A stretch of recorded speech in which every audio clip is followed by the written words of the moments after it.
In the middle of the day, bold gunmen walked down a West Price Hill street and fired into an apartment. It's the same apartment where an innocent man was killed 7 months ago in pretty much the same way.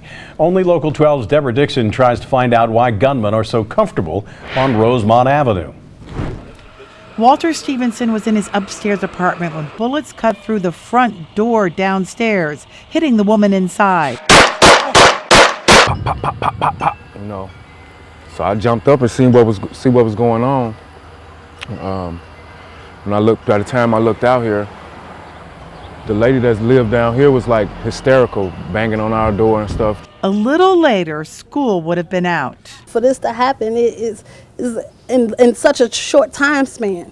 I feel like something need to be done. Something need to be done, because not just as well as it are these adults, it could be one of these kids. Such a short time span as last September. Same MO, different victims, 3 of them. This is a street memorial to Tom Moon, who was killed back in September. R.I.P. Tom. Once again, he was inside his apartment when gunmen fired through the door. Police say he was completely innocent. He was popping popcorn when killed. We're working with homicide in regards to the one in September. We're actively looking at the one that happened yesterday to connect the dots and see what's driving the violence here. We will start looking at those calls for service and those types of runs. We will also get our VICE units, our violent crime squad, to take a look at some of the activity that's associated with this property. Activity to show 1042 Rosemont is a nuisance.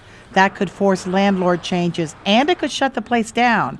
Businessman Pete Whitty blames the street violence on landlords who don't take care of their properties. Bad ownership operating their properties badly, and what you end up with is the likelihood of things like this occurring. It's called the broken window theory. Broken windows, garbage in the neighborhood, run-down properties sends a message to bad guys that it's okay to do bad things here. Deborah Dixon, Local 12 News.